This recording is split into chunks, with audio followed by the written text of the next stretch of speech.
Good morning, everyone, and welcome to the Grindhouse, your deep dive into the seedy corners of the exploitation era of cinema. My name is Shawn, and I'm here tonight with my girlfriend and co-host, Leah Diana. Hello. We will be winding back the reel to the blistering Texas summer of 1974, when a group of 5 youths crossing the Panhandle found themselves trapped within an unimaginable nightmare. The events of that day would lead to the discovery of one of the most bizarre crimes in the annals of American history: the Texas Chainsaw Massacre. Let's get into it. This is the movie that Rex Reed called the most horrifying motion picture I have ever seen. This film is positively ruthless in its attempt to drive you right out of your mind. It accomplishes everything it sets out to do with brilliance and unparalleled terror.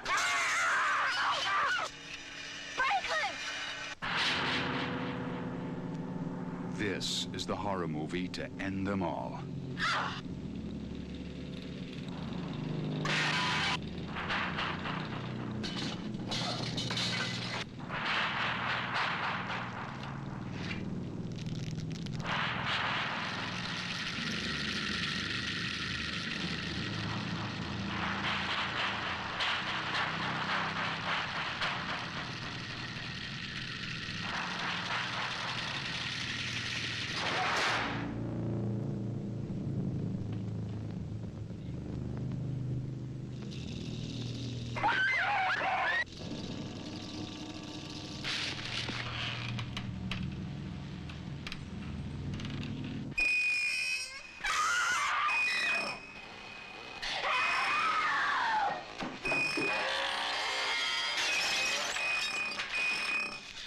Sally, I hear something. Stop. Stop. This is the movie Rex Reed called the most horrifying motion picture I have ever seen. The Texas Chainsaw Massacre, from New Line Cinema. Spread the word, you dirty cocksuckers! Tell all your grave robbing friends I want them out of the city now! The nightmare of insane murder. From the depths of hell. From the angel of death.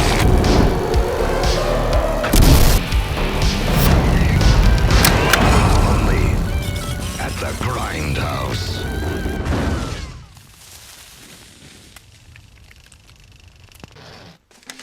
Hello, Leah.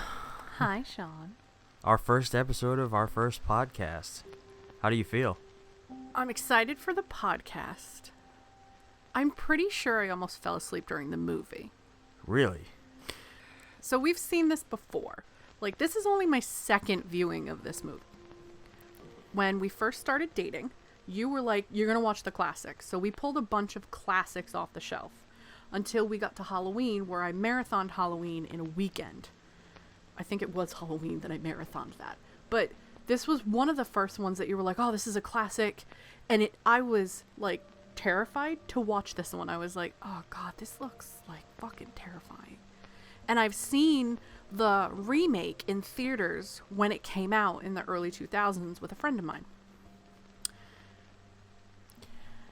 Who said this was scary? Well, a majority of the horror community would say this is scary, but before we get too far into this, I'd like to say that this episode is unofficially sponsored by Chameleon Organic Churro Flavored Light Roast.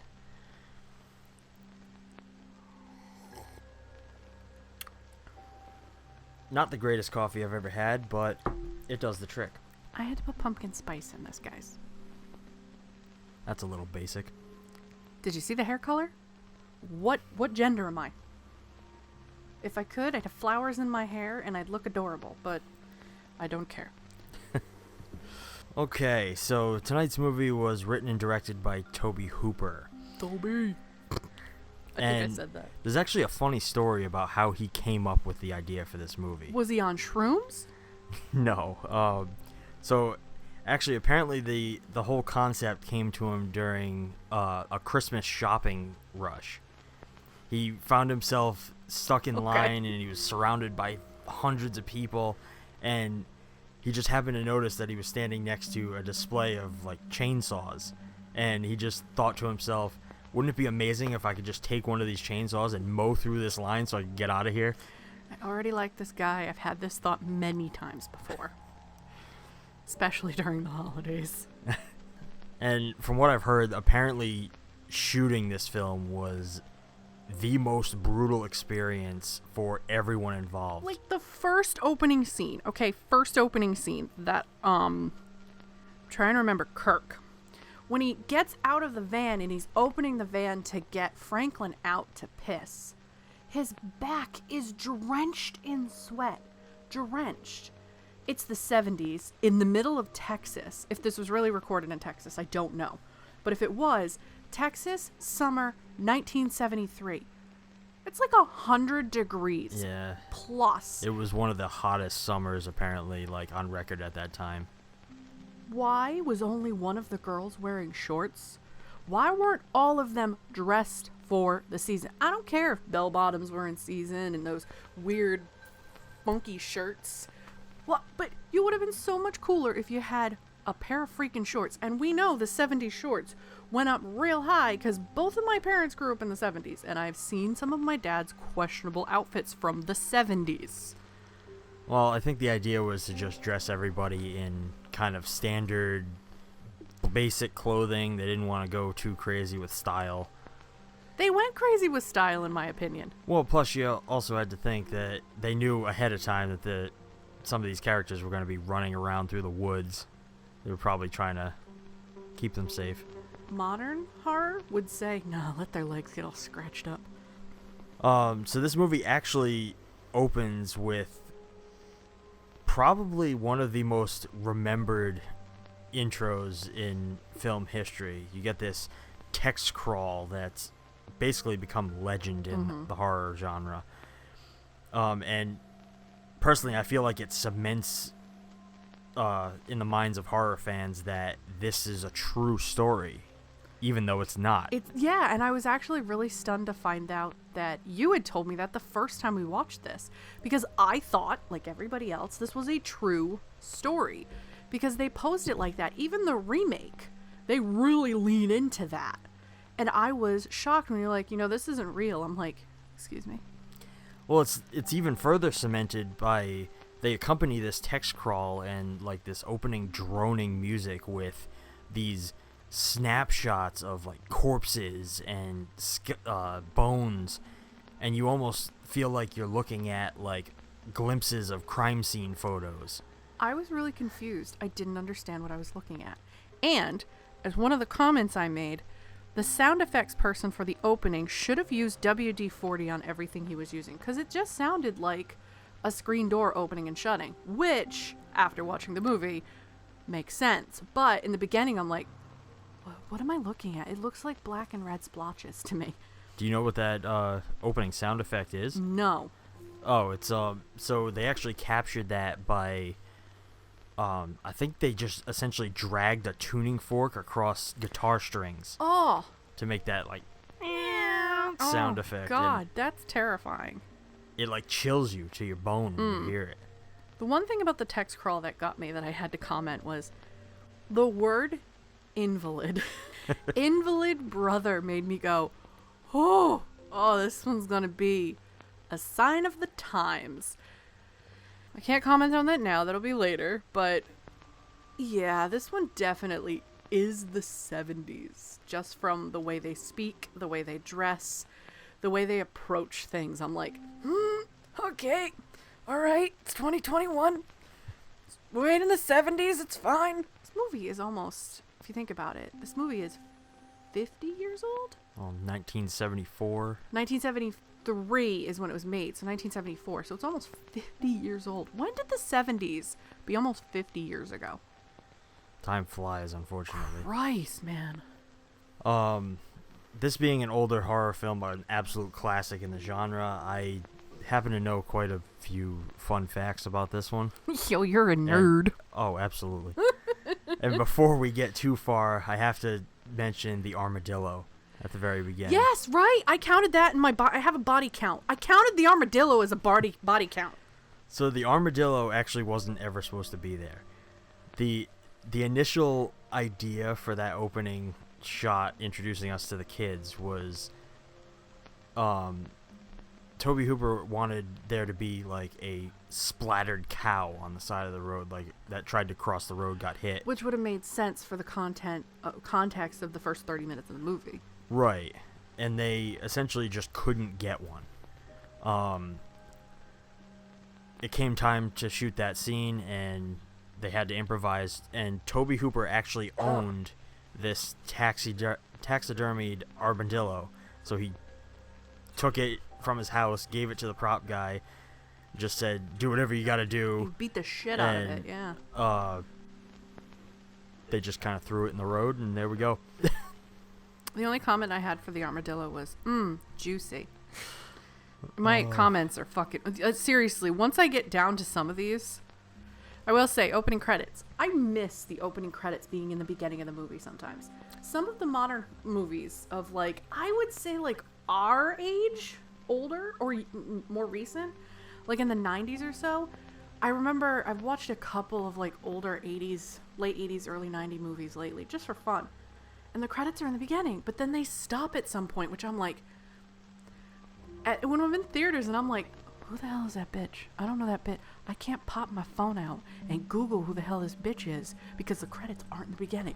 Like, it's one thing that maybe it dates me and makes me seem like an older person, but it bugs me that we don't have a little bit of the credits in the beginning anymore. Yeah, I'm definitely in that same camp. I come from a background in horror films. I grew up with them, so most of my favorite styles and my favorite films are from 70s, 80s, 90s, and that was how it was done back then. Chopping your credits from the beginning and just throwing them at the end is a very modern technique, and honestly, I miss the older style. Like, it's something that I personally would still continue to do. Yeah. All right. Another comment from the beginning of this movie. I don't know which dude says it. It's definitely not Franklin. Says, oh, are you and your old lady, blah, blah, blah, blah. I forgot that dudes in, like, the 60s and 70s, maybe even 50s, referred to their girlfriends or wives as their old lady. Well, I believe that actually comes from, like, biker culture. Yeah, like, but it's funny because it's like when he said, oh, are you or your old lady? I went, I haven't heard that in a long time. It's a very old-fashioned way of talking. It really is. Before we go any further, I should note to anybody listening to this podcast and not watching it, that when we watch these movies, we do take notes. So we're working off of our own personal lists of notes of just comments we wanted to talk about on the show. Because I cannot remember them as we're doing them in the movie. If you notice, usually when we watch movies and you've seen it before, I make comments the whole time. I had to remember to type my comments, not make them out loud. Except for when the director's name came up, I went, Tobe, like in the beginning. And then I made a comment and I wrote it down. I was like, oh my God, shut up.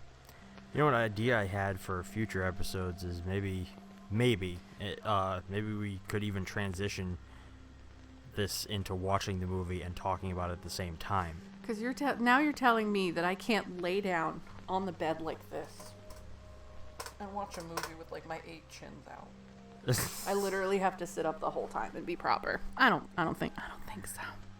Well, getting back into the early moments of this movie, like, I personally feel like they're strategically built to create the, like, maximum amount of discomfort for the audience. Like, between seeing the roadkill, the flashes of the corpses, the shots of, like, the cattle and them talking about the slaughterhouse, it almost all feels like the you're meant drunk to feel man dirty. sitting on the tire in the graveyard just being like, what did he say? I see things. I'm like, all right, congratulations, you see things. Why are you being creepy on the ground? Well, that's it. I think it's just made to give you this sense of, like, yeah, like almost this is not the place you ever want to find yourself. Like, don't go into the rural parts of Texas, kids. Y'all be scared. You know, but like looking at it from our eyes now, it's like everything you're doing is wrong. Why did you come here? The moment you got there, like, oh, the news is reporting grave robbings. This is not where you want to be, children. Turn around and go home. This actually brings us to one of the most iconic scenes in the movie. People, for some reason, absolutely love this scene, maybe because it's so odd and disturbing. Okay. But the hitchhiker. What the fuck, man? Let's take a stereotype of what your mom has told you and your grandmom has told you from years ago. Like, don't pick up hitchhikers, kids. They'll murder you. They'll cut you. They'll do weird things. Every fucking stereotype with this hitchhikers clicked. The minute they open that door and you see, like, the weird baggie and the thing dragging, I'm like, why would you pick this motherfucker up? I mean, he's standing there like, you can't see it if you're listening, but he's like, hey, thanks for picking me up. Like, no, slam the door on his face and drive away. He can find his own way home. Obviously, he's a native. He knows what he's doing. Bye-bye. Like, teenagers are naive. They're obviously all teenagers. Either late teens, early 20s. They have to be. I pegged them as more of like college age. Yeah, that's late teens, early 20s. I mean, when you're in your college, when you graduate high school, you're 17. When you graduate college, average age is 20. You don't even you're not even a legal drinking adult age when you graduate college sometimes. Now, I might be wrong now because there's a 5-year plan lately. Well, you see, like, for somebody like me, like, I didn't go to college until much later. And I didn't go to college, so. So, like, when I finally went to college, I was in my, like, mid-20s. So that's what I think of when I think of college age, but I guess you're right. Well, and I made this comment to you a couple days ago where I don't know if it's we're taking better care of ourselves the newer the generation is, but I feel like the younger generation looks younger than they actually are. Or it's because we are now in our mid to late 30s. So we're like, oh, okay. My younger sister, for example, she's 16. She turned 16 like a week ago. She doesn't look 16. She looks younger than that, but she is 16. And then you look pictures of yourself and you're like, all right, do I look 16? Like, what's the normal anymore? So these kids, while they look older to me, they could have been 16, 17, 18. Very true. Like, it's strange what time and, like, self-care, mental health, all that stuff does to you or to the next generation who's a little more aware of what's going on. Before we move past the hitchhiker, there's actually a moment in his massive ramblings that he is talking about the concept of making head cheese. Yeah, I put comment was like, what the fuck is head cheese? I don't specifically know what head cheese is. You're welcome to find out. Okay. But all right, Google time. It's funny that he actually says that because head cheese was actually the working title for this movie. Oh God, what the hell? Yeah, initially, like, the script was titled Head Cheese, and I actually don't know if I still have it, but I had a T-shirt at one point of the Texas Chainsaw Massacre that had head cheese written in the corner You of haven't it. worn it in a while. No, but I feel might like it had not holes have in it too. Yeah. So head cheese, or brawn, B-R-A-W-N, is a cold-cut terrine or meat jelly, often made with the flesh from the head of a calf or a pig. Eaten cold or at room temperature, or as a sandwich. It's not dairy cheese. Parts of the head of this dish are commonly do not include brain, eyes, or ears. The tongue, feet, and heart are some. Okay, so feet makes sense because there's a lot of gelatin in the hooves, so that makes sense that they would use that. It's not as terrifying as it looks, but the way that Franklin and the hitchhiker talk about it, it seems disgusting. This sounds fucking disgusting. It does, because you're talking about cows being slaughtered, you're talking about the slaughterhouse, you're talking about, like, all of these, like, oh, it's a humane way to just shoot the fucking cows in the head. I just censored myself. It's a podcast. I don't have to do that. Fuck. They shoot the fucking cows just boom right in the head. And then they talk about this head cheese. And then you add Texas heat and these kids looking uncomfortable. Like something that would be normal to other people in other countries sounds terrifying in this disturbing environment. Like very terrifying. And I'm just like, I don't ever want to try head cheese. It sounds gross. It just kind of looks like, you know what a fruitcake looks like? I'm not sure if you guys can hear any of that background noise, but we are filming this with the window open, so it's raining. I apologize. Today. This is what it looks like. It looks like fruitcake, but meat cake. It's disgusting. That looks it gross. Looks gross. But not to knock on anybody else's culture. If it's something that other cultures eat, I bet it's wonderful in your culture. I'm American, and bologna scares me sometimes. And I grew up eating bologna. I don't care what culture you come from. That looks gross. I'm sorry. Well, you know.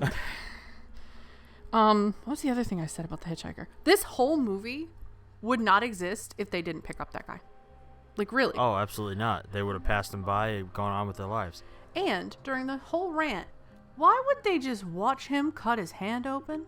Wouldn't you try to stop him? Like, no, don't do that. Moving car. You'd think. Start an auto. They're just like, the girls I understand. But the guys are like, one of them's driving. Franklin's sitting right there. Franklin could have been like, nah, bro. Don't do that, you know?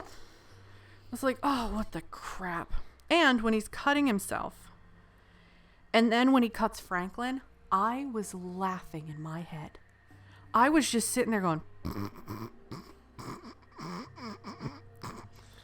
like, they're like, oh, that's so disturbing. I'm like, yeah, deeper.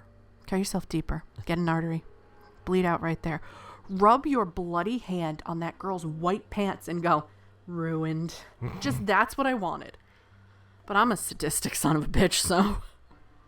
What was with the theme of astrology running throughout this? I never really noticed it until before. I pointed it out, because I've been pointing out lately. So this is after the 27th or the 26th, which we just came out of. I believe all this. Y'all can laugh at me. It's fine. I don't care.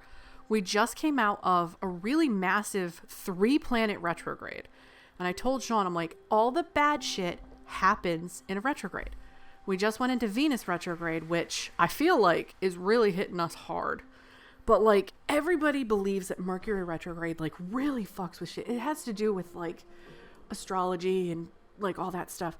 I won't really speak on it. I like it. I don't understand it completely because I haven't really delved into it. But I know when somebody says, oh God, Mercury's in retrograde, I'm like, yeah, bad shit's happening. And I'm just going to be like, well, it is what it is. Just clean up afterwards. But when she said like, oh man, she was reading the horoscopes, it was kind of a foreshadowing. It was really a foreshadowing of what was going to happen. The ones that she did read, all of them died. They died. It wasn't a good day. They had a horrible day, blah, blah, blah, blah. I think she read Franklin's and Jerry. Was it Jerry? Is that the other guy? It's Kirk, Franklin, Jerry, Sally, Pam. I think that's right. If I'm wrong, go ahead and, come for me. It's fine. But for some reason, the names of like the other kids have always escaped me on this one. I heard Kirk's name once. I heard Pam's name once. Franklin is said multiple times. Franklin and Sally. Sally. Yeah. But then they scream, Jerry. But I hear, I think it was Jerry. I think it's Jerry. But yeah.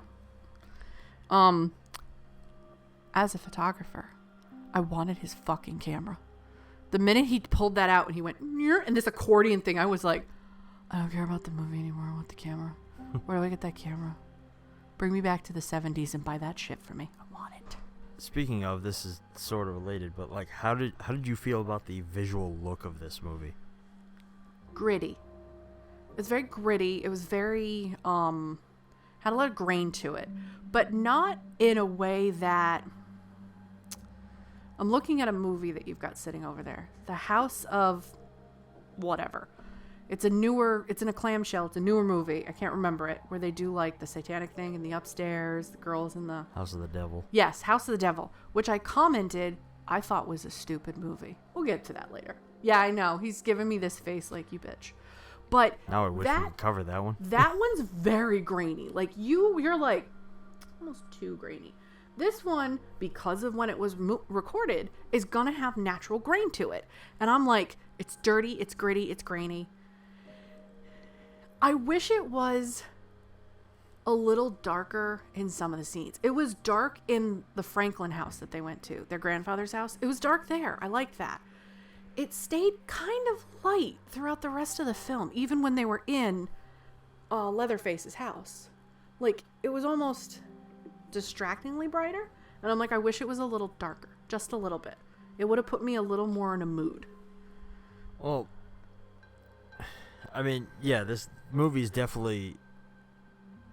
I think the reason people were so convinced it was, like, real, or at least based on something real, was because of that raw nature that it has.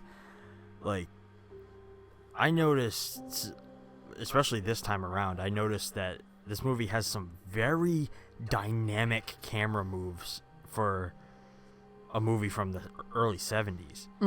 Like, I was seeing stuff that, like, people only really started recently doing.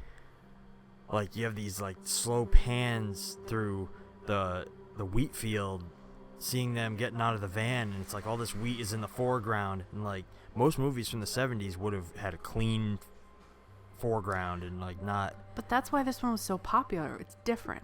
The thing is, like, people remember this film because it was different.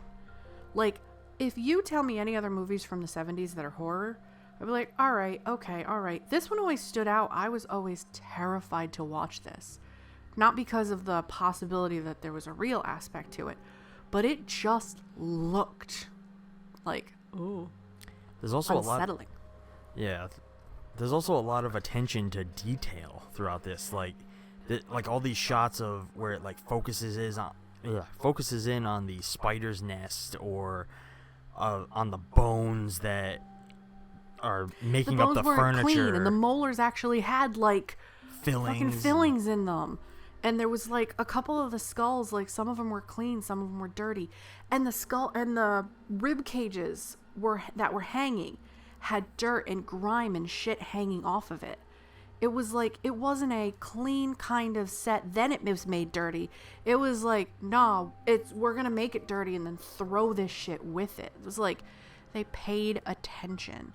Like, even the Franklin house, I felt like they were like, oh, we're gonna look for an abandoned house and just film in it.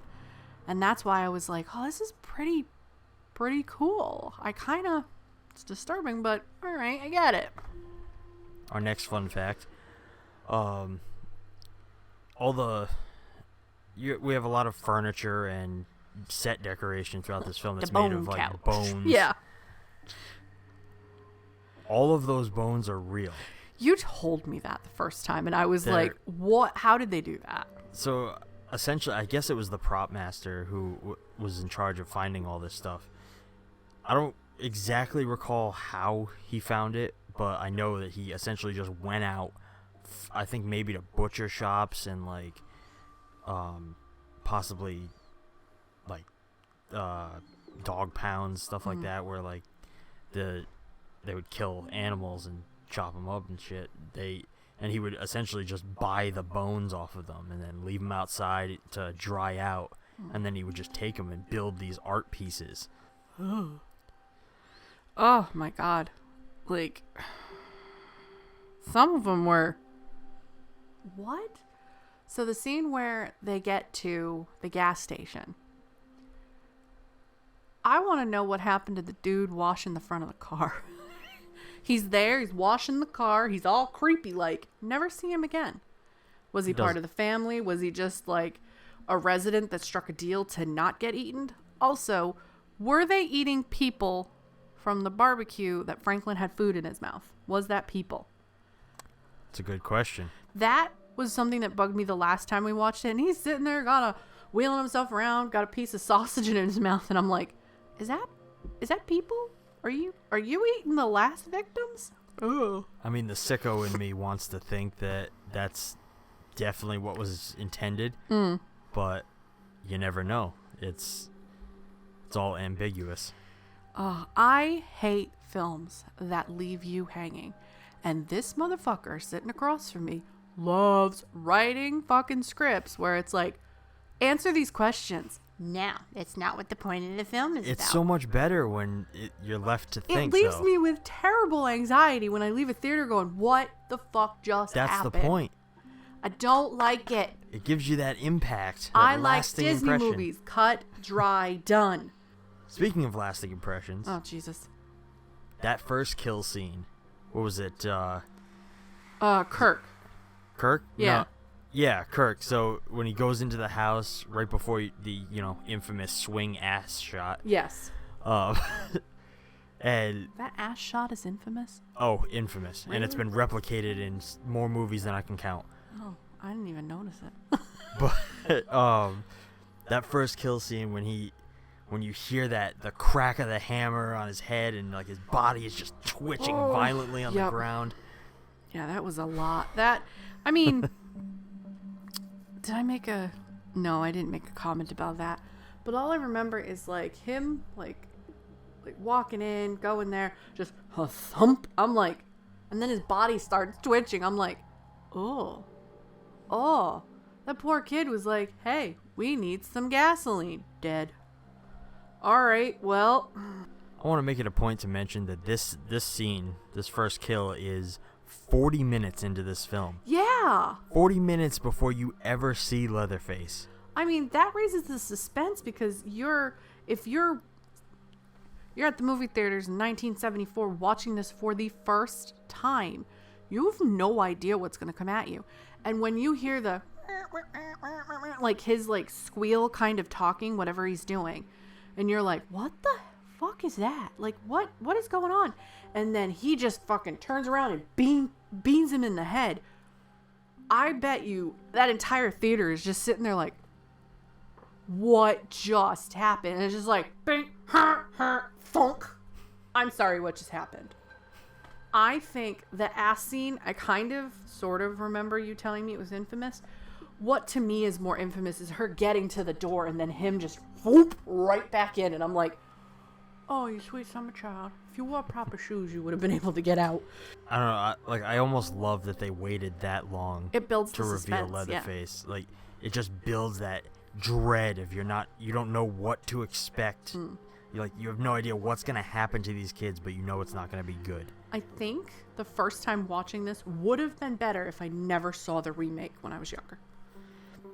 I personally agree. If I never saw the remake, that was Jessica Biel, and was that Justin Long? Was he in that movie too?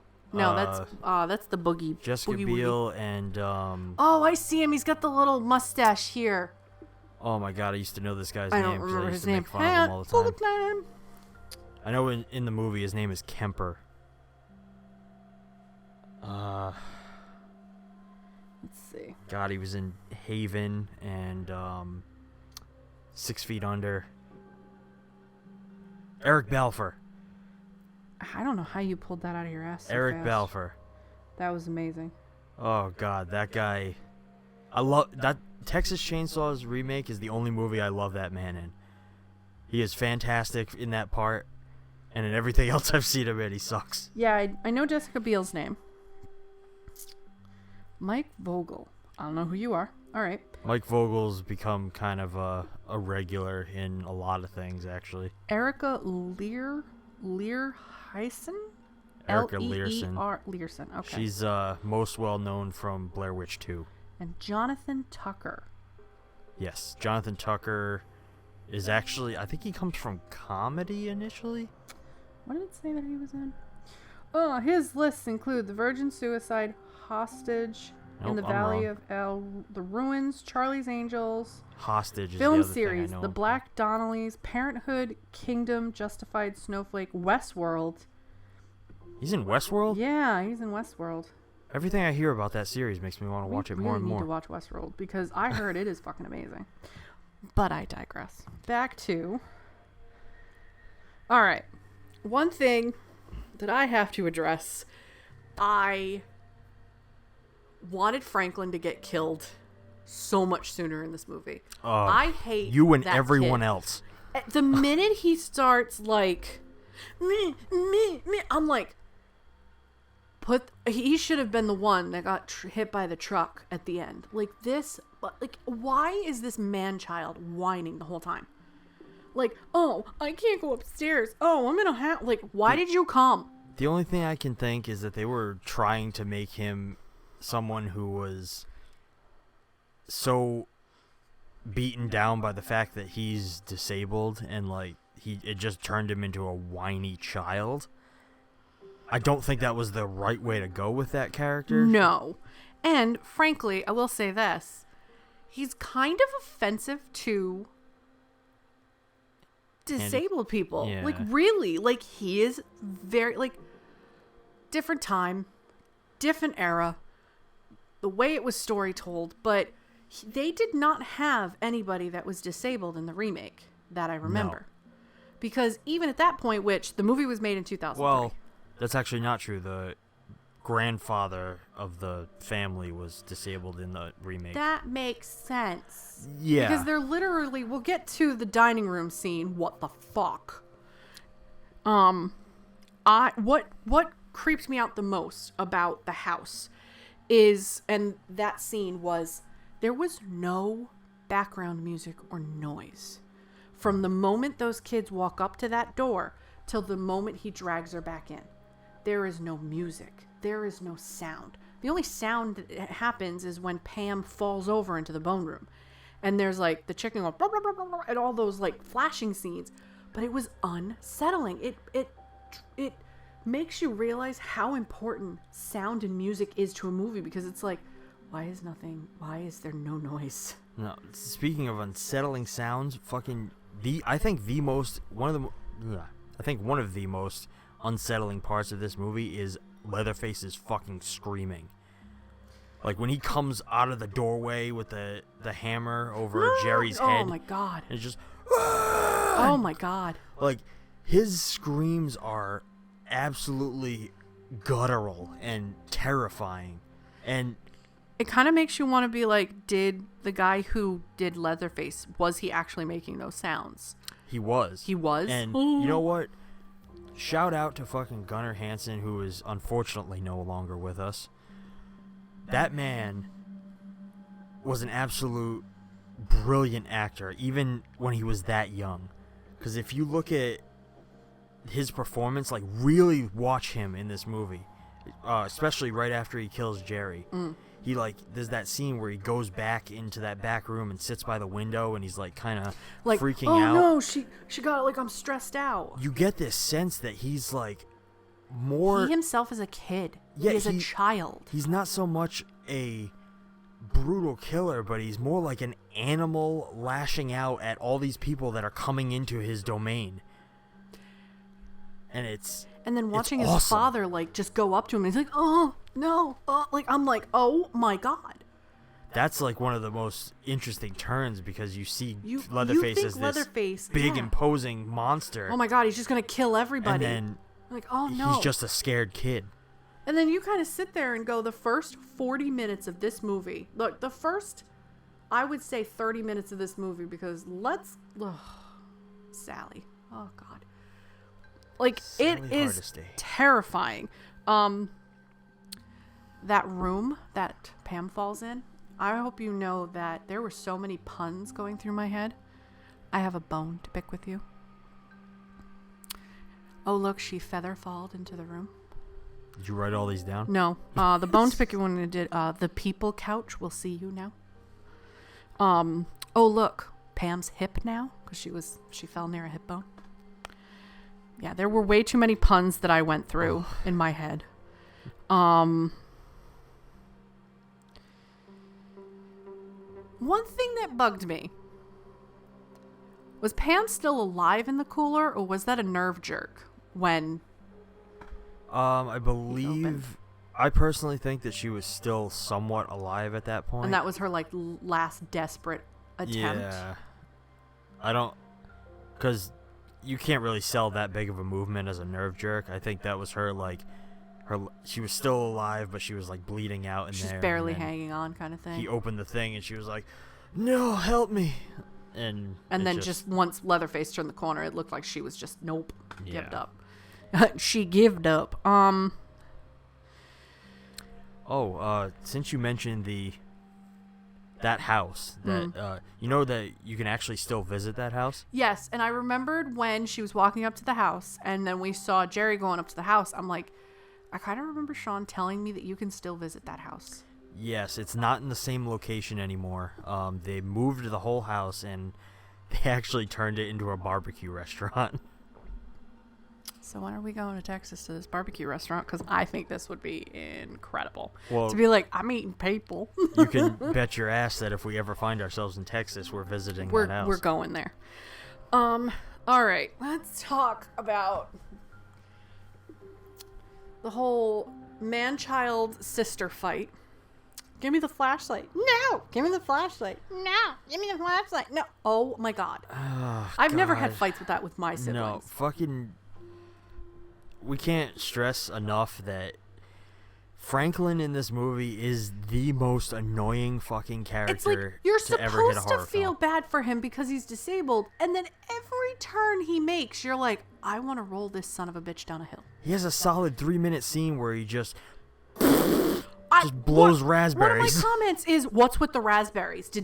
Was everybody afraid of just fucking middle fingering everybody? Like, what is going on? Just like all these teenagers going like, really? Use your words. Like, I'm fucking pissed. You left me down here. I'm on wheels. There are stairs. Use your voice. But, and I'm going to use this as a segue to the next topic, but I honestly think that they did that moment specifically with the flashlight as a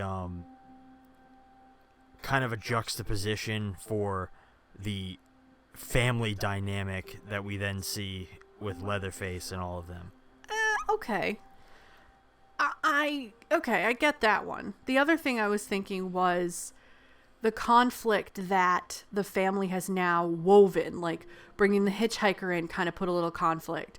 And then everybody breaking away from the group. In horror movies, stop breaking away from the group, you dumbass teenagers. Just saying. Like, they've broken up the group. Like, that was their whole purpose. Like, the blood on the van, he marked the van. Like, they knew that they had to take these kids down. But I also believe that that whole thing was made to make you feel even worse for Sally. Like, she's stuck with this kid. Her boyfriend's missing. Her friends are gone. She's all alone, and she's stuck with this responsibility that she doesn't want. Not to mention the fact that they're only on this trip to see if their grandmother's grave was desecrated. Mm-hmm. Like, this would have been solved if the parents went to check it first. Just saying. chick's having a hell of a day. Like, why'd you wear white pants to this day? Like, I don't understand. Didn't you see Labor Day? She was trying to fuck. Oh God. Nice reference. Here's one of my favorite things, and it comes up every time, and I know you laughed at me the first time, and I know this paints me in like her light. I can't pay attention to Sally's fucking face because all I see is her nipples. Fair. They put a solid color shirt with a light kind of textured fabric, and all I see are her nipples. The other girl is even like, she's not wearing a bra. I have no problem with the girls not wearing bras. No problem at all. And I know the whole like liberation, they don't, bras were kind of like restricting and not having them. It's fine. But holy crap, even as a woman, I'm like, look at her nipples. Well, yeah, this was the 70s, so you gotta take into account the hippie flower child kind of generation. Not to mention the scientific aspect of the fact that they were shooting in blistering, sweltering heat all the time. And her sweating would also actually cause that. Yeah. So, I will say, as a girl who cannot stand wearing a bra in the summer, if I could get away with not wearing one, I would. I understand it, but there are moments where, like, she's standing there in direct light, and you're like, nipples. I see your nipples.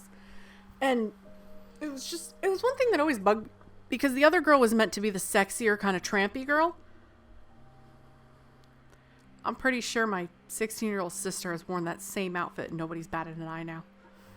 Like, you really want them to look trampy? Have them go out in the Borat swimsuit, just covering the nips and a little bit of the vagina. Well, I mean, it's a staple in horror for a reason. Sex sells. Sex sells. I don't think they were intending to do that with this movie at all. No, but I bet you a lot of the men that were in the audience were like, ooh, yeah. Hey. I mean, the ass shot is in there for a reason. And I miss that ass shot all the time. Oh, here's another pun. When Leatherface kills Franklin, I said, oh, look, Meals on Wheels. Anyways. Ooh. I'm going to get canceled for that one. I apologize to any handy-capable listeners. I'm technically disabled too, but I apologize if I offend anybody. Fuck your feelings. Once that happens and we go into what I believe is 20 minutes till we get her to the barbecue place. Sally, stop fucking screaming. That's how he knows where you are. He has a chainsaw in his ear. If you keep screaming, he can find you. If you shut the fuck up, maybe, and I hate to say this, take the pants off so your white legs blend in a little more, or you're, you don't have blaring white pants on, and fucking hide. Like, that is the most, I know that's supposed to be terrifying.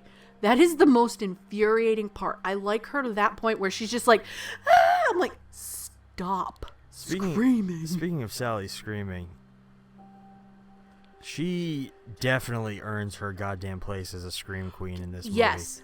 Holy shit. Top of the list. Like, Jamie Lee. I don't know. I think Sally beats Jamie Lee. Lee, her mother. Janet Lee. Janet Lee.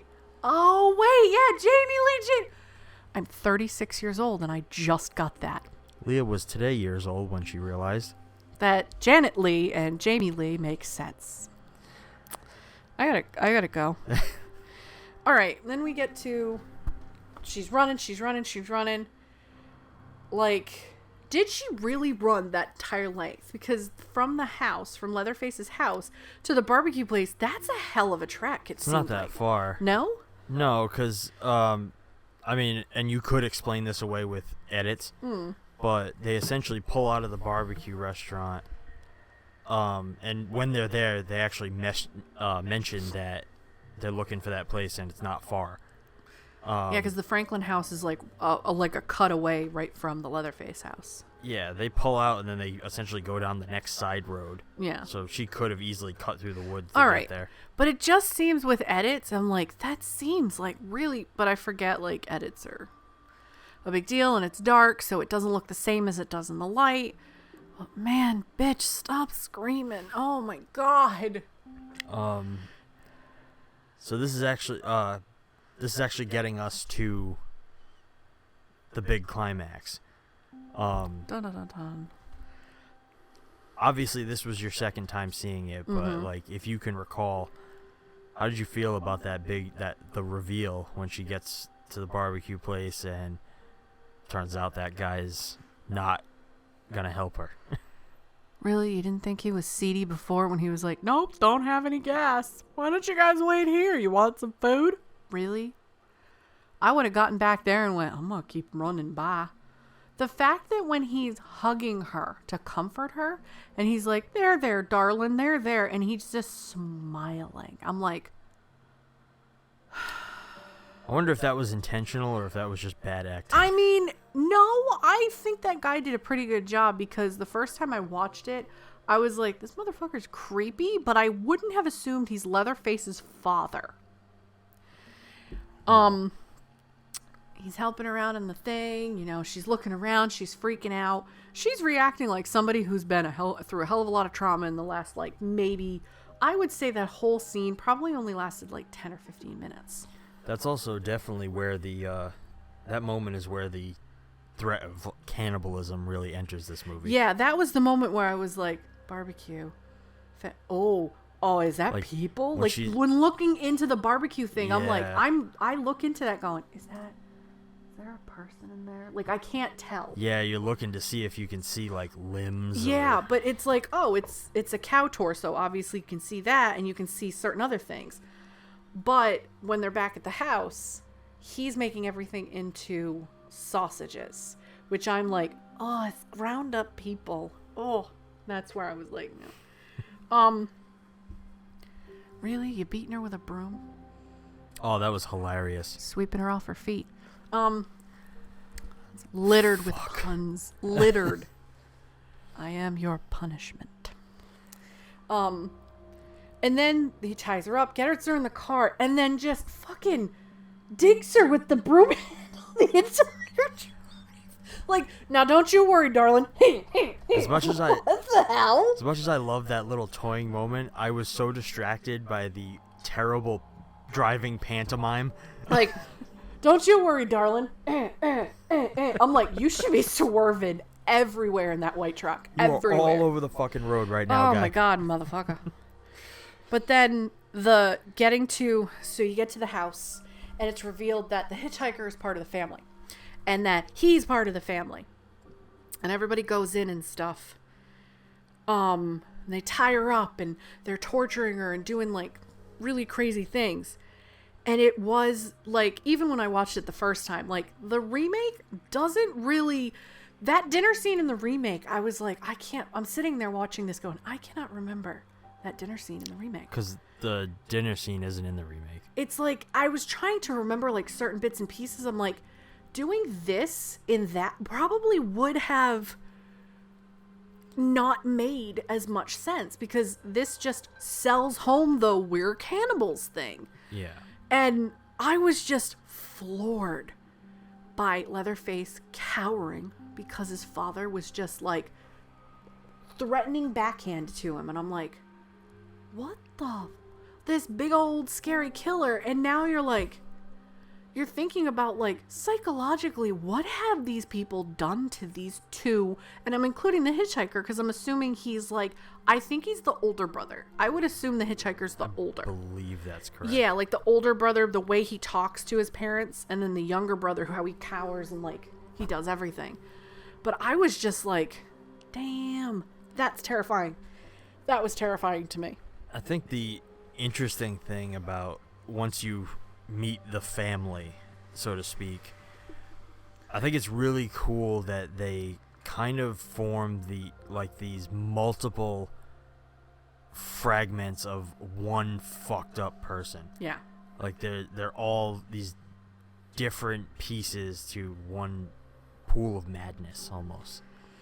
Speaking of that, this entire third act from start to finish is literally just one ball of chaos. I mean, if you think about it, think back through, there are shots of just close up to her eye to the point where she has makeup on. You can see in the corner of her eye, there is mascara in her eyeball. And I'm like, damn. Like, that sells she's slowly going fucking crazy. The super close up of her eye is actually one of my favorite shots in this whole movie. I mean, that is really cool when she's kind of like freaking out and you've got the eyeballs and you're seeing her face and like, mentally she's breaking mentally, because at this point she doesn't know if she's going to be able to escape. Like, yeah. She has lost all hope. She escaped the first time, went into the arms of somebody she was hoping would be her savior. And now all of a sudden, come to find out, oh, you're the patriarch of this family? Fuck me. No, he's not the patriarch. Because Grandpa's a vampire. Let's talk about Grandpa. Oh my God. Minute. First time you see this guy, you assume he's just a corpse in a chair. Not even a corpse. I thought he was a Halloween mask with bones over it. That's what I thought the first time. I'm like, oh, this dude just has a Halloween mask on and it's bones over him. That's what I assumed, because Grandma is just fucking rotten in bones. So I'm thinking, first time I watched, I'm like, oh, they've got a skeleton with like a mask on it because, that's Grandma, that's Grandpa. Oh, that's gross. That's disgusting. Come to find out, this motherfucker downstairs and he's sucking her blood out of her finger. Yes. That's disgusting. And I believe my last fun fact for this one. Oh, God. Did you know that grandpa isn't a grandpa? How young? That I believe the kid was like 17 or 18. Yeah, that's why he has a grandpa mask on He's him, right? super young. And he got to suckle on this Scream Queen's finger for a few minutes. And then they're just like, hit her in the head, Grandpa. If you look close... Hit her in the head, Grandpa. They hit her once. Yeah, good. if you look close, the They hammer knocked actually her. like falls on her head at one point. Like, and she does, and you know what? Like a fucking trooper. She doesn't react to it. She just keeps thrashing like she's supposed to. And that's when I went, all right, the girl who plays Sally, good Lord, I hope they paid her well. I really do. Yeah, by today's standards, I feel like she should have earned a fucking Academy Award for that role. I don't think Academy Awards go to horror movies. I'm just saying. They never do. It's unfortunate. A lot of work goes into horror movies because do you know how sick and twisted these sons of bitches are to write a horror movie? You literally have to be okay with some of the most disturbing things going through your head and just be like, cool, now I'm going to go take a shower and go to my 9 to 5. Trust me, I know. Yeah, I know. I mean, that basically brings us to her escape. Yes. And she breaks free from being hit in the head with a hammer. She really likes jumping through windows. She jumps through windows like 3 times in this movie. Yes. Oh, is it 2 or 3? It's 3, right? It's the top window. It's the dining room window. She jumps through something else. We'll say 2 because I'm not positive. Yeah. We'll say 2.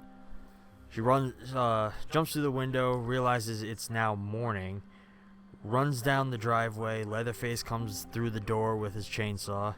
I have a problem with the scene before Leatherface gets there. Okay. The brother could have grabbed her at any point, but he's like, He's an absolute lunatic. No. Got her. Cut her head off. Yeah. They chase her out into the road. She flags down the hitchhiker nearly gets her. Gets hit by a truck. That guy tries to get her in the car. By the way, when he gets hit by this truck, he fucking splatters like a goddamn watermelon in a Gallagher It's show. nothing like the Scanner's head explosion, but No, it is but still he pretty up there. He gets fucked. Oh my god, I almost was like, damn, did they actually like hit a real body in that scene? Because it didn't do the like fold up weird thing like mannequins do. It went everywhere, and I'm like, oh god, that's nasty. Oh. But yeah, like this guy pulls over after he hits him, brings her in the car, like literally like drags her in the car. They both get out. And then she flags a truck down. Like that last scene is like, rewind this so I can see it again. Like watching it a second time now within like, I would say 2 years, I'm like, oh, never noticed that the dude, that Leatherface never attacked the trucker, was only going after her. But, Trucker was just in the way. yeah, trucker was just like cannon fodder, but the trucker was like, I'm out of here. He just fucked off. Like he was gone. But goddamn, like that whole thing, I'm like, all right, wait, what happened? So they got to the road, he got hit, she what is happening now? And my first run through, I thought she was crying the entire time. It wasn't until, there's so much crap in my mouth right now. It wasn't until the second running, I was like, she's fucking maniacally laughing. Yeah, that last shot when she's in the back of the truck and she's just laughing hysterically. Because she's realized I've gotten away, but she's been beaten with a broom handle, running around, jumping through windows, got hit in the head. Like they showed like she got real hit in the head. Yeah. She's probably delirious, dehydrated, fucked up, brain damage. Like this poor girl's just like, I just realized all of my brother got slaughtered. My friends are dead. My boyfriends are dead. Boyfriends are dead. There's more of them. Boyfriend's dead. All of these people are dead. These guys are cannibals. Like, what the fuck? This poor girl needs all the help she can get. Like, Absolutely. Holy crap. Holy crap. So looking at this entire movie, I find it hilarious that this movie is synonymously remembered as one of the most brutal, violent, and gory films ever made. Yet, there's almost no blood in this entire thing. There's a little, like, she is the bloodiest thing at the end. That's it. Like, she is covered head to toe in blood at the end, but that's it. You see a little bit of blood on Kirk after he gets hit. You don't see anything on Jerry. You don't see any blood on her except on her feet. And other than that, like, you see the blood here and the blood on Franklin's arm. You don't see Franklin getting chopped up. You just see it from the back, which I think is creative. I like it. This is a movie where people are murdered with chainsaws. There should be more. Honestly, there should have been more blood. Blood has more physics than that, and I'm very surprised it wasn't just the whole cast and crew's just like, I gotta go take a shower after one scene. It's so weird. Like, I've always thought that was hilarious, and that's something they do in, like, the remake and the sequels to that. They're way more bloody. Oh my god, yeah. But this movie, it's probably because of the budget. It's probably because of the ratings board. It's probably a lot of things that don't allow you to see the violence. Well, think about what other movies came out in the early 70s. Can you think of any other movies that would compare to this in the early 70s? American movies? Yes. American. Closest thing you would have would be Black Christmas, but... And I've only sadly seen that once. Don't worry. We'll cover it. Oh, God. As long as we don't have to see the new one again. Never. Never. Never. Never. Nope.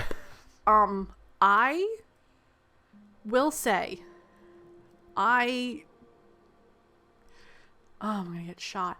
This movie isn't as good as I'd hoped it would be. And I've said this to you many times, I loved horror movies. My favorite horror movies when I was like early teens, late teens, was 13 Ghosts, Gothica, Ghost Ship. I followed everything from Dark Castle Productions, and that's where I started getting into horror films. I was terrified of The Shining, Rosemary's Baby, the original Texas Chainsaw Massacre, Halloween, because they are marketed as the most terrifying movies you'll watch. The Exorcist. I've to this day never watched Exorcist from start to finish because everybody marketed the most terrifying movie you'll see. But then I finally watched Rosemary's Baby, and I was like, what is this garbage? It might be the sign of me being tainted from movies of now where, I mean, the best horror movie I think we have watched together is The Autopsy of Jane Doe. That movie fucking terrified me, but it was so good. It was subtle. Like, it wasn't... You don't agree with me, do you? I think the movie was good. I enjoyed it. Midsommar was like, woo. Very interesting. Different kind of horror. Very different kind Hereditary? of horror. Same as Midsommar. Same as Midsommar.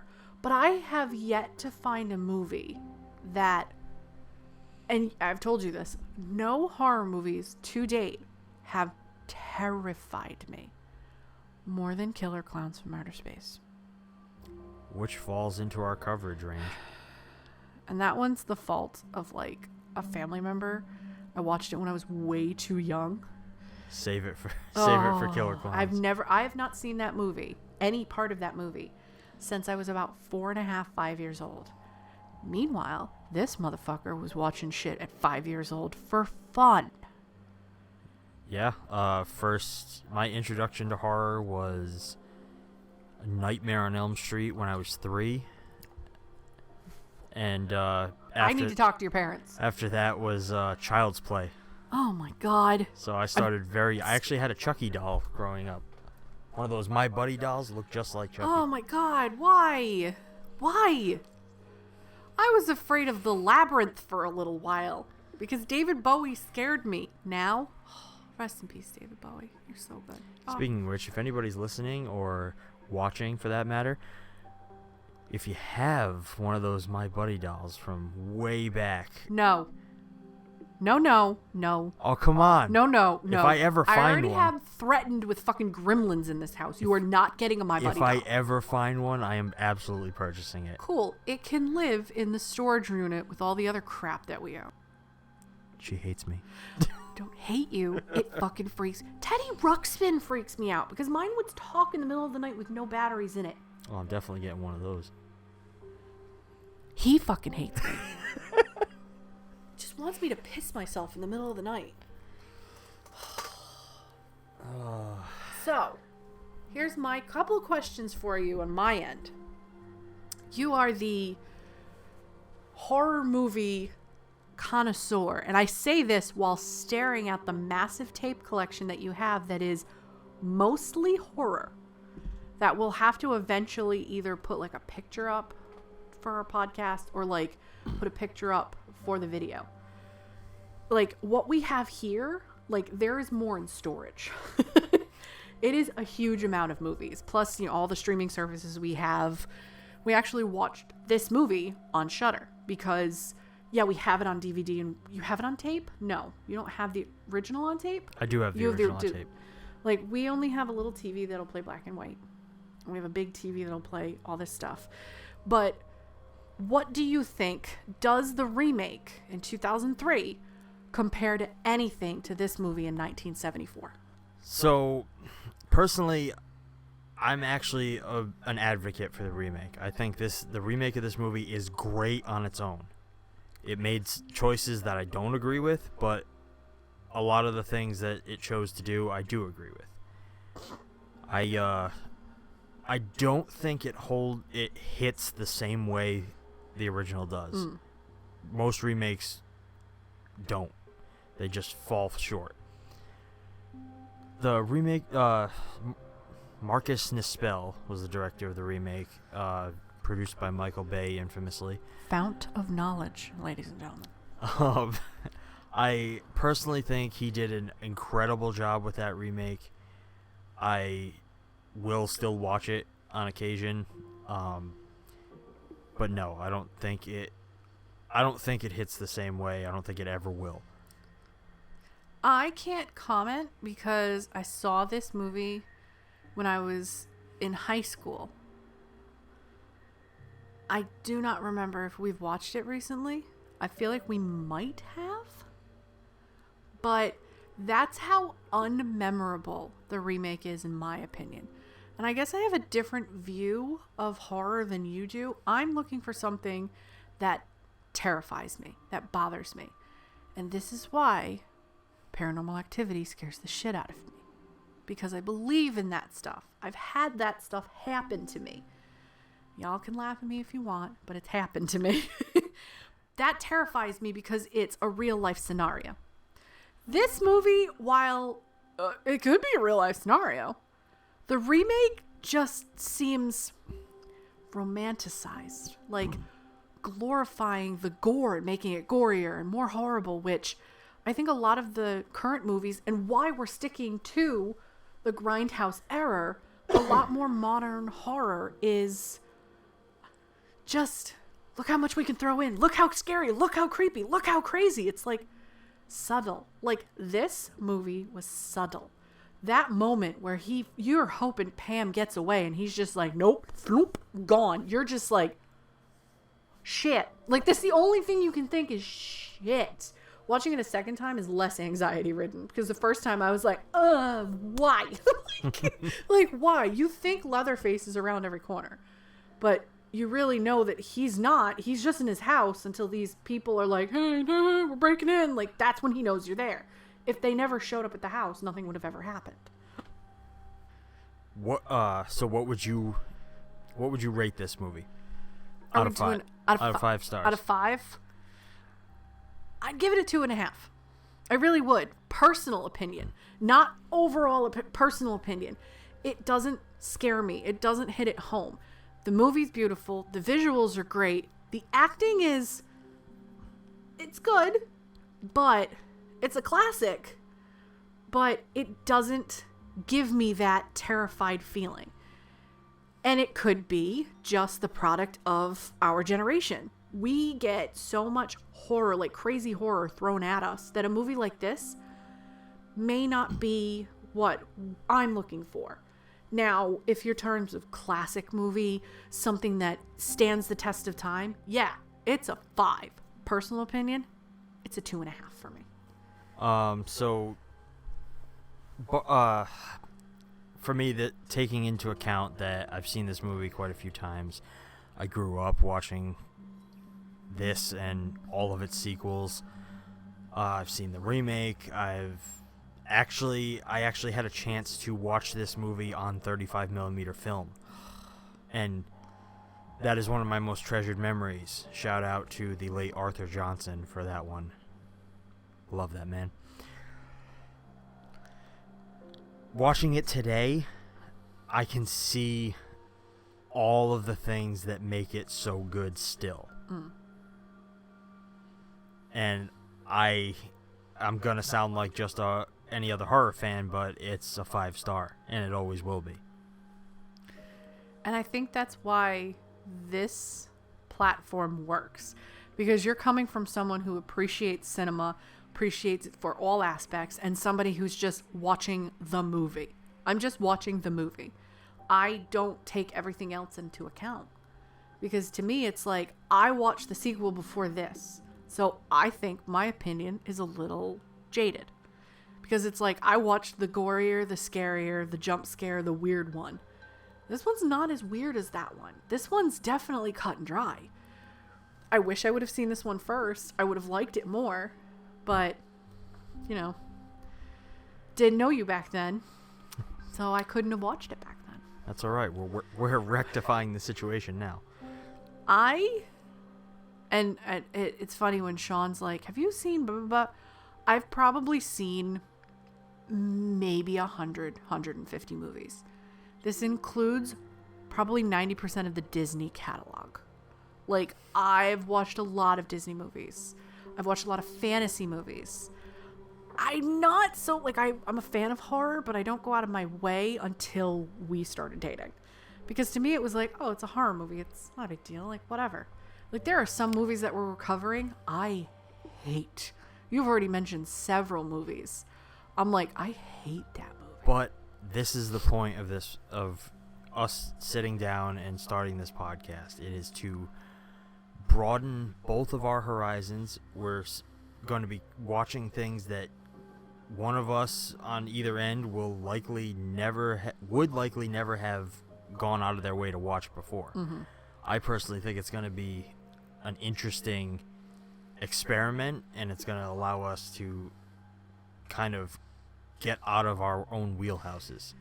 I definitely have a weird wheelhouse. I mean, you could probably see from my desk, I have a cutesy kind of spoopy, not spooky, not horror, spoopy vibe.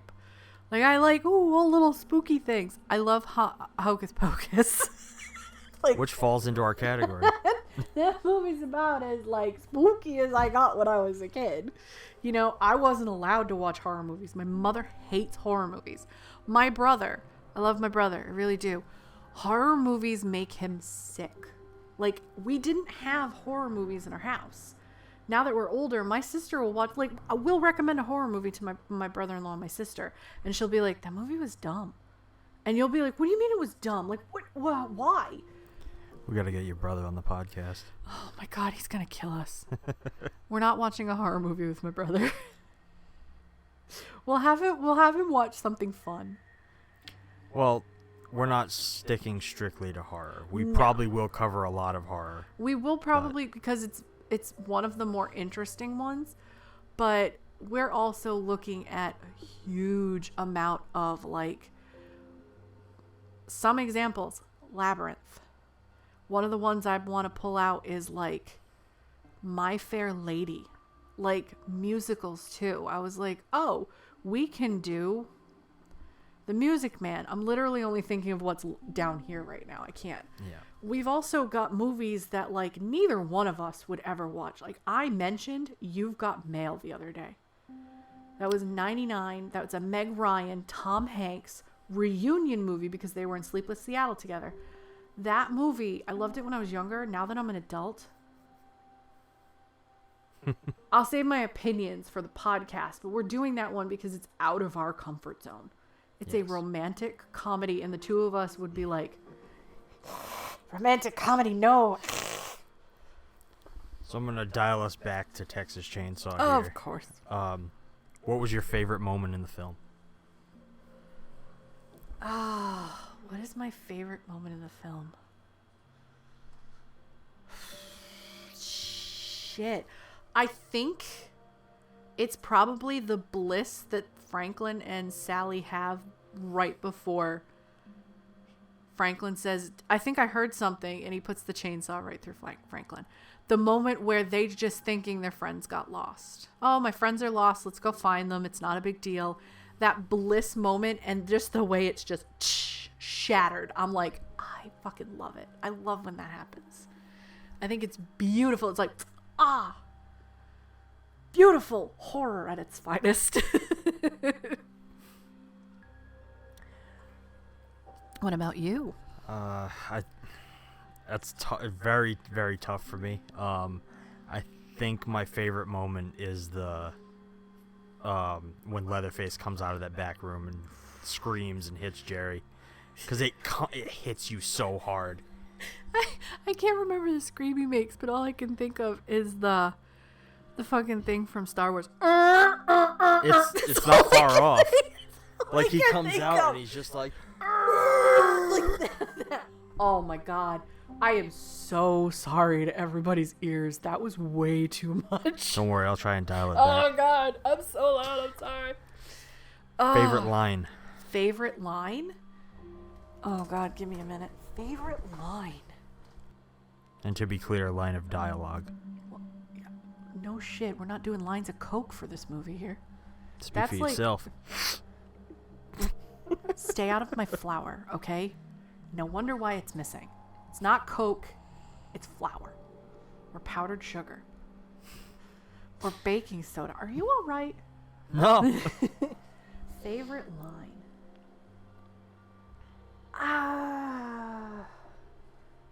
Honestly, it's when she screams. It's her screams. They're so interesting. It's not just like a cut and dry, like, ah! It's like she's blood curdling. Ah! Like, it is from her fucking gut. Even though it's annoying, I do personally like the screaming as she's running. Like, it's like, bitch, you got some powerful lungs to keep doing that for take after take after take. Because if you can tell when she's whizzing by the cameras, she's actually screaming. The poor girl must have been, her throat must have been like raw by the end of that. Oh, I'm sure. What's your favorite line?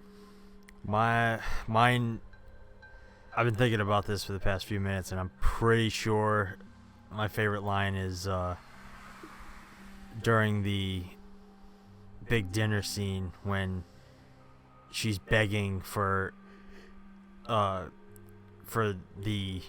father to stop them and like to let her go, and he says I can't take no pleasure in killing. And you get this sense that like he honestly doesn't enjoy the actual act of killing people, but he knows what he has to do and his role in this family. It's like his grandfather was the one that was beating him into submission to do this at one point, and now that he's the father of Leatherface and the older brother, the Hitchhiker, like now it's like, okay, it's your turn to do this. I don't have to anymore. It's my God-given right as your father to beat you in submission like they beat me into submission. Which, you know, that line does stand out, but I didn't really think about it until you said that. It's like, yeah, I don't take no pleasure in killing. Like, but you can't, but what? I just thought of this. Do you know that Leatherface has an actual name, right? No. I don't think it actually comes up until the sequels, but... And I've never seen the sequels. We'll get to them. How many sequels are there? To the original trilogy, the original series, Yeah. There's 4 sequels.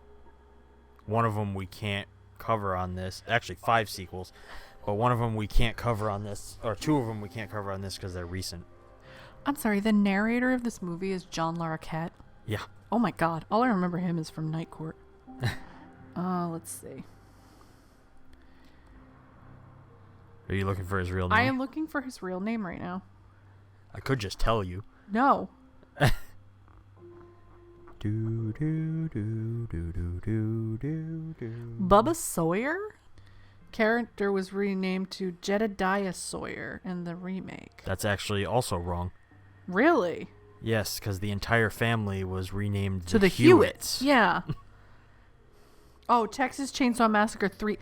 There's a fucking 3D movie for this. Is the Texas Chainsaw Massacre 3D? Texas Chainsaw 3D, yeah. I have that one. Why? Wait, that's 2013? Yes. So a couple of these movies we can't cover. And they're making a new direct sequel to the original movie now. Oh, God. So, yeah. All right. Leah, Yeah. does it still work? No. Did everybody hear that? My heart just fucking broke. So, I'm very up to current events. I'm very into the Facebook and the Instagram and the Twitter and the TikTok. And I've been following a lot that's happened in the last several years. There is a lot of problems with this movie, i.e., a lot of the talk about the animal slaughtering, the portrayal of a disabled person, the general tone the gentlemen take with the ladies. There's a lot wrong. Like, in the first moments of the crawl, I mentioned, they call Franklin invalid. And it's like, my first reaction was go, oh boy. Like, that's a knee-jerk reaction for me. It doesn't work because a lot of people, if this was released today the same way it is, people would be pissed at it. They would. But horror is meant to make you uncomfortable. Like, I don't agree with any of the bad things that happen. Like, you shouldn't do that. But I'm also of the opinion horror is made to make you think. Horror is supposed to make you uncomfortable. Horror is supposed to make your way of thinking different. Example, the horror movies that Jordan Peele has come up with in the last 5 years. They make you think. They are uncomfortable, especially watching them as someone who is white. They are uncomfortable. Yes. I think that this movie now probably only has the following that it does for horror fans. I don't think this movie or the remake would ever get as big as they were because it's not where horror's going. It's where horror has been. It paved the way. But unfortunately for 2021, the original, I don't think it works. What about you? Does it work? Okay, so I think I agree with you to some extent. I don't think it will work for a modern audience. Yeah. I don't think a Gen Z is going to think that this movie works. No. Most millennials might not even think this movie will work. And we're in that category. Yes. However, for the right audience, for someone who, whether it be loves the horror genre or loves older movies, or just someone like me who notices the craft in the film and the build of tension from start to 40 minutes in when you finally get Leatherface, Yeah. I think, yes, it does still work. It still hits home what the uncomfortable nature that it was trying to deliver. But sadly, I am of a dying breed. Yes, you are. Not many people are gonna feel the same way that I do. I wish this did still work. I do. Because I think this movie could still be as big as it was back in the 70s. My father would talk about horror movies back in the 70s and be like, these movies are terrifying. Like, this movie came out, I think my parents would have been 13. Because my parents were born in the early 60s, I think. Well, I know my dad just celebrated his 60th birthday. He old. But, like, their generation They thought different. They saw things differently than, like, boomers see things differently than a Gen Z or a millennial would. And that's why I'm always going to approach this question as someone of current events. Because there are tons of these movies that were made a long time ago that work. One of the movies I would love to, is Gone with the Wind. That movie is nope, don't do it. We'll get there. We'll get there, because I will be honest, as someone who really started to appreciate American history with the Civil War as a young girl going to Gettysburg and being like, oh my God, what the hell? Like, researching really what happened and how bad things were. Like, it's one movie that I look at and I'm like, they glorified and romanticized all of this. But it's the piece of cinema that came out in the 30s that I like. It's not the story. It's the cinema. It's the actual craft of it. And that's what you look at it. It's the craft of the film. It's how it was put together. It's from the actors to the grip, to the lighting people, to the person who literally is only there to make sure you have everything, food, drink, make sure you're good for the day. You see it from that point of view. I see it from the audience point of view. That's why this is great. You're actually in that industry. I am not. I will always see it as a, like, this movie sucks because it just didn't relate to me, you know? So that, I guess that kind of leads us into, would you recommend it? Abso-fucking-lutely. I still would. I would sit there and be like, yeah, this movie's got its problem. Pitching this to, all right, I'm always going to pose this as to pitching to my Gen Z little sister. She's 16 years old. She's born in 2005, everybody. Like, she's, like, cool and everything. She's going to kill me when she hears this. You know that, right? I'm going to get yelled at and be like, what the fuck? But. Well, Abby, when inevitably you are listening, chill out. Poor thing. But I'm always going to pitch it to her being like, there are problems. Don't ignore the problems. Look at it from the time period of the when it was made. Look at it for the disturbingness of the film itself. I would always recommend this film because it is one of the top horrors. You got Friday the 13th. You got Halloween. You got Texas Chainsaw Massacre. You've got Freddy Krueger, Nightmare on Elm Street. I got there. I did. Like, you got the big four. He's a part of the big four. Leatherface is one of those terrifying horror villains. I can't. Slasher icon. Slasher icon. Thank you. See, this is why he's here. Which is surprising since he has the least amount of movies. Yeah, but he was that terrifying when this came out. You didn't want to meet this motherfucker with a chainsaw in your backyard? You'd be like, nope, I'm out. Done. You know, Freddy Krueger had his witty quips. And, you know, Jason was the masked killer, you know, and fucking Michael Myers was a masked killer that didn't talk. This guy was terrifying because he was just like bashing people's skulls in. He didn't fuck with people. He just straight up killed them for no reason. The other ones had kind of a reason to kill. This one literally is just doing what he was told all of his life. Like, that's, yeah, if you're listening out there, you're watching this, you've never seen this film. I honestly was like, I have no desire to watch the original ever. I saw the remake. Why do I want to watch the original? You made me watch the original. I'm very glad I watched this. It is it's a doozy. But you really need to, if you want to really get into horror, go for the classics, man. Start with the classics. Start with the big four. And work your way towards the new horror. Because there is nothing like an original terrifying concept that somebody came up while Christmas shopping and saw a chainsaw. Well, it goes without saying, as a horror fan, if you are a fan of horror, even if you are just getting into horror, you should revisit the classics. Yeah. Texas Chainsaw is one of the absolute must-sees if you love this kind of film. Yeah. You can't just watch the new one because you're going to miss out on where it all came from. This was one of the early slashers. I can't recommend it enough. You need to see Gunnar Hansen in this role. Yeah. You need to see Sally and her friends meet their gruesome ends. Ooh.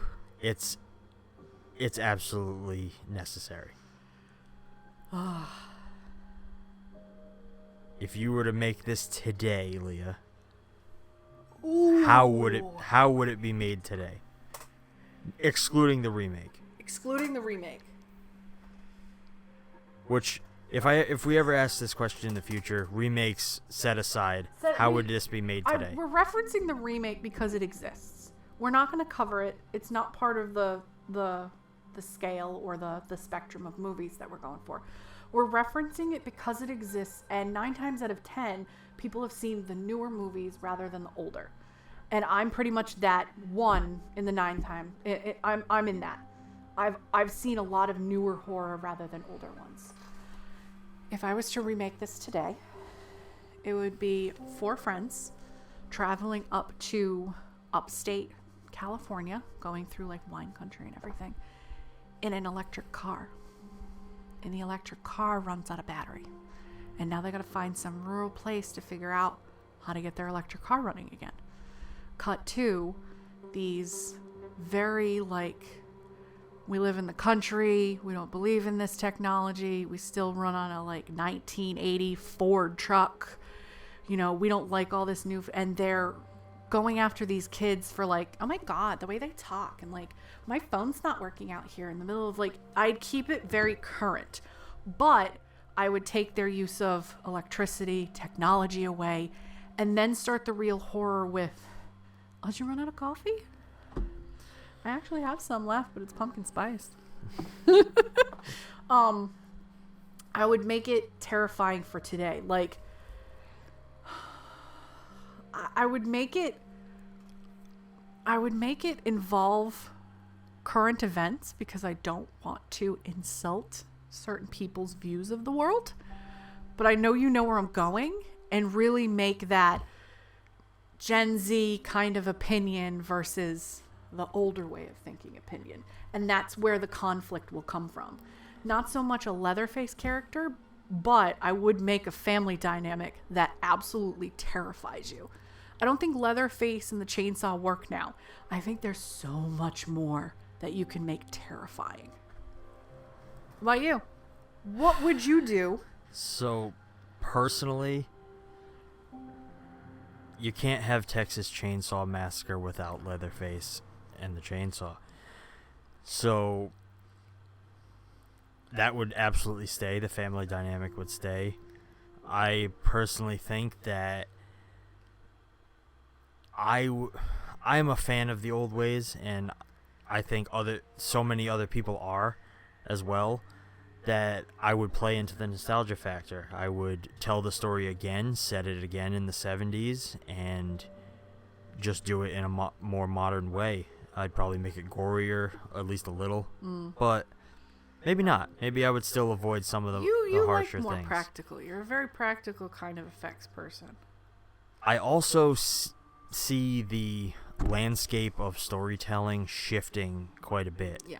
And I personally think that if they were to try and remake this again today, it would be as a limited series. Yeah.